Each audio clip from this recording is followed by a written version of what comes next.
Hi, everyone.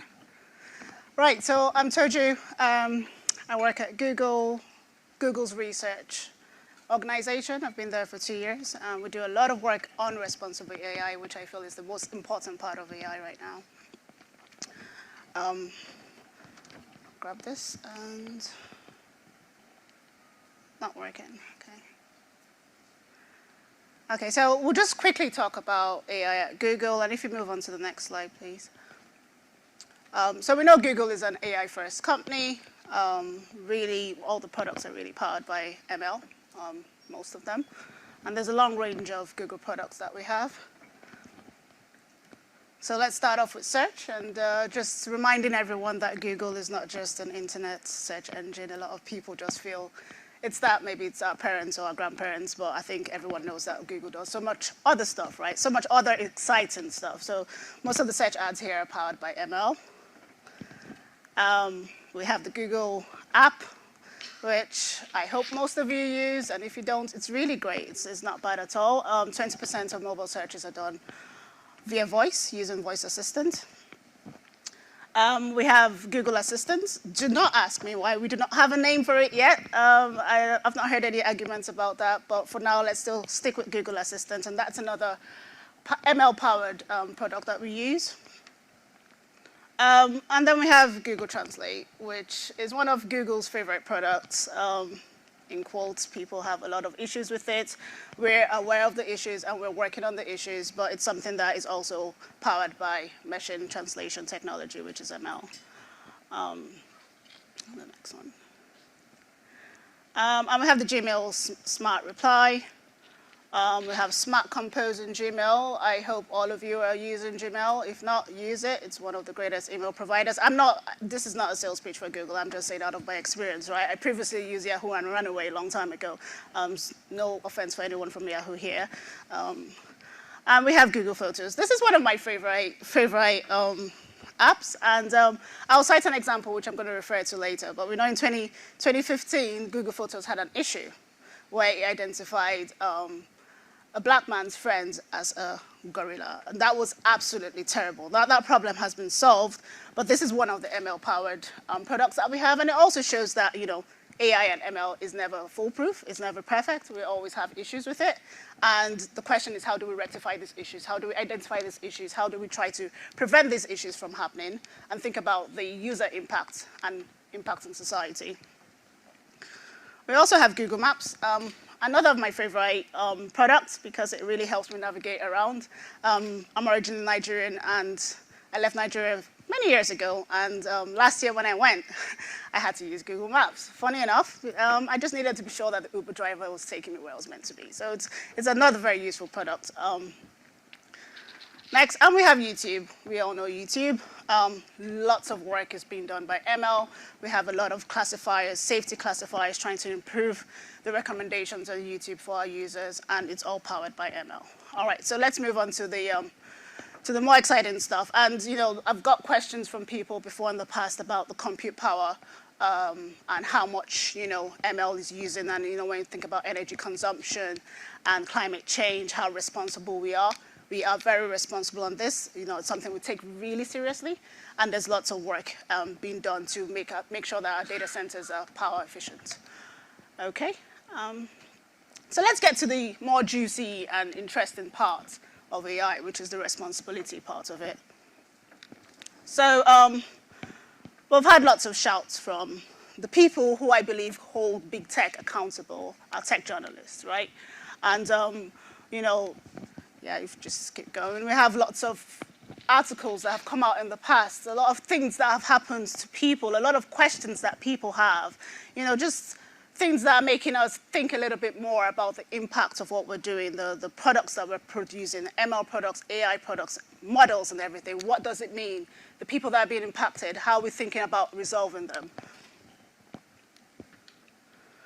And when we think about responsible AI, there's a range of information we think about, a range of issues, right? From disinformation to discrimination to misogyny to harms, issues with safety, manipulative text, and on it goes. So there are lots of things to consider when you're thinking about the responsibility aspects of AI. and ML models. Now at Google, we have 7 principles that we say we're going to stick to and make sure these are the underlying principles for all our products that are using ML and AI. And we have 4 that we say we'll make sure we avoid. Now, out of the 7, we're all thinking about the user impact, the society impact, the impacts that these products are going to have on our society. And it ranges from, making sure that our products are socially beneficial to all users from all groups, especially underrepresented groups, broken out across different classes like sex, gender, age, ability or disability, sexual orientation.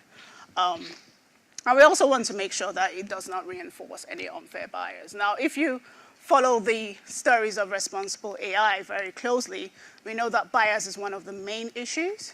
One, not the only, but one of the main issues with AI and ML models and products. So it's something that we hold really close to heart. And we want to make sure that, the technology that we're building is actually responsible. We also want to make sure that it's safe. It's accountable to people. So when you think about XAI, explainability, explainable AI, transparency, we're thinking about all of that. We have a very robust privacy working group. We call it a privacy working group, privacy design principles that we stick to. Sometimes people feel, you work at Google, that means you know where I live. And I'm like, yeah, I've got a satellite over your house and I see you in your bedroom. No, that's not true. We hold privacy really close to heart. There's so many privacy principles that we work with. If you're not working, if you do not need to work on any data, you don't even have access to it. And if you get into it, you could get into trouble. So it's something that we really hold close to heart. And we also want to make sure that we still hold up the measures of scientific excellence. Whatever we're doing is still cutting edge, it's still breakthrough, state-of-the-art technologies that we're building. And for the things that we will not do, right, there's a list that we have of making sure that it doesn't cause any harm or it's not being built for weapons. And you might have some questions on that, just hold your thoughts. These are the principles that we tend to work with. And based on the ones that we will not do, a few years ago, we decided not to develop any facial recognition software that will be used by criminal justice systems based on the issues that facial recognition has had. So these are some of the things that we try to put in place. Even with the principles, we just make sure that we actually put them in play and it's not, putting your heart where your mouth is. We try to make sure we practice what we preach. Okay, Right, so we have 2 main organizations or bodies in Google that work on responsible AI. We have one which is a research organization, and we work on making sure that we create technical practices for implementing responsible AI methodologies, and we work with human-centered technology. So we want to make sure that we embody these AI principles that we have as an organization. We develop a lot of research technologies, toolings, and frameworks to guide our research teams to think about responsible AI a bit more, and not just think about it, but implement it in their ML models that they're working on. And then the second team that we have is like the governance team. So they are the AI principles review team. Working with the AI principles, they tend to work with a lot of product teams and researchers to investigate the products that they want to launch or the ML models that they want to release and make sure that they stick to the AI principles that we have. And if there are any issues, they fix them, right? Or they stop that product from being launched until it's fixed. Right, so let's hone in back on the research team, because that's the team I work for. We have different buckets or categories that we try to implement or try to get the researchers to think about a bit more.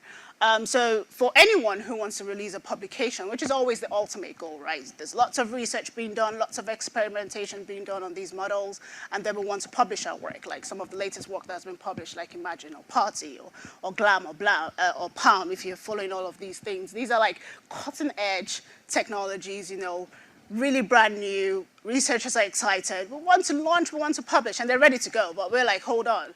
We're like the task force. We're like, okay, just slow down now. How much of the responsible AI parts have you implemented, which no one ever thinks about, right? Because you've been experimenting on something, and now you're ready to tell the world about what you've discovered. No one is thinking about the impact it might have on the users or the people that are going to interact with that model. So that's where we have to hold the reins and rein people in to say, let's just think a little bit more, and not just think, let's learn, let's include this in our everyday working methodologies to think about responsible AI and implement what it is that we're saying you should implement. So like, for example, we have data cards, and data cards talks about your data sets. It gives some more information about, where you're getting your data from, what sources you get your data from, how much data validation have you done, data curation, and all the data work, data filtering, data cleaning, and all the data work that needs to be done. And we have the same thing for model cards. And then for anyone who wants to launch these models out, we have to think about the harms, right? We're saying, do you want to do some more adversarial testing on your models, just thinking about the harms. And there's lots of work on stress tests and just continuous iteration, developing benchmarks, testing them again while fine-tuning the model, looking at your golden set and making sure that we have annotators and raters that are working on these things, and these annotators are more diverse. So there's lots of work that is usually being done. I will try to fit them within these categories. So we follow an approach, right, where we say, think about the tasks that your model is meant to achieve. What are the objectives that you want to achieve? Are there any potential harms that you see could be in this model? So for example, a chatbot. Chatbots is one of the most common use cases that we can relate to today. Chatbots, we know, spit a lot of nonsense, right? They say a lot of things. And if you're releasing a chatbot or you're working on a chatbot, you want to think about the output that those chatbots can bring out and what the potential output could be. I probably want to cite one of the recent ones that we have, like OPT3, which is not Google's, but Facebook. And we saw the results. If you've been following the news and or even played around with it, you could see the results that OPT3B gave. I don't think that was anticipated.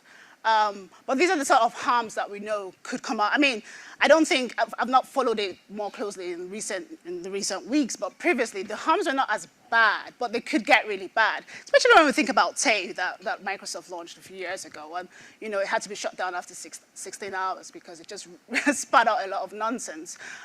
So these are the sort of harms that you want to project and anticipate. And if you're able to identify the harms, then you can do some adversarial testing to see how much of these harms you can measure and then fix them. And fixing them is usually with benchmarks, especially for language models. Now, these are all very new things. We have a lot of benchmark sites out there, that you can always use, but it's always thinking about how do you fix the identified potential problems that you see could be an ML model, and thinking about those potential problems long before you launch the models or the products.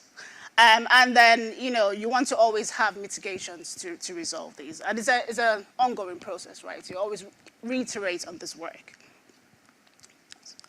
So I've already talked about Imagine and Party. If you haven't played with them before, if you're very creative and you want to think about an alien taking a cup of tea in the morning at Trafalgar Square, you can try it out, and I'm sure you get an image to use with it. It's really hones in on artists, and it's really great creative work, quite similar to DALL-E. All right, so what does success look like for us? Thor, yeah, we think about Thor when we think about success. No, that's a joke. If you move on to the next one. All right, so what success looks like for us? We have frameworks and we have processes. That's what I've mentioned. And we want to make sure that every researcher is able to publicly release their publications, being confident that they have some form of responsible AI work that they have done before they release it. We also want to make sure we have tools available. And we do have tools. It's just to make sure that the tools work properly, they're user-friendly. Sometimes people just rush through things and don't think about the user journey and all that. So we need to make sure our tools are user-friendly. Most times tools start from being launched internally before they come out externally, or we move it over to cloud, and then cloud launches it out externally. And of course, we want the same work, frameworks, methodologies to translate to our product team so that they implement the same things. All right, so let's quickly look at a case study that we have. So we do a lot of work with classifiers. I've already mentioned that for fairness. And for example, you do some search on the worst, on terrible words, right? hateful speech, hate speech. And you see that the rates or the numbers that you see for hate speech is always higher than for nice speech. And probably represents society today, right? And how do we make sure that we can improve our classifiers to not only identify these biased errors, but to prevent them? So for example, we see something about, someone saying they're straight and someone saying they're gay, and you see more of these terms of being gay in these outputs, which is something that we want to avoid. So I mentioned, adversarial testing. So we try to do like foundational research, we do applied research, we apply the insights that we have. We always want to improve our products with adversarial testing, working with raters and annotators. So it's the same principles that I mentioned before, and we reiterate on these. So we have something called the Monk scale, skin tone, which we just recently launched a few months ago, and it's some work that we did with Dr. Ellis Monk in the US. And what we identified previously is that the skin tone scale that we currently have, that the world has used in general, doesn't really reflect all the different skin tones in the world. So this is work that our research teams decided to do to actually expand on the skin tones. And I mean, the main problem we're addressing here is representation, which we know is a major problem, right? How do we represent the different cultures and people in society, the different ethnic groups? So this is one of the things that we decided to address. All right. So if you do a quick search, bridal makeup looks, you see all the different skin tone colors that come up.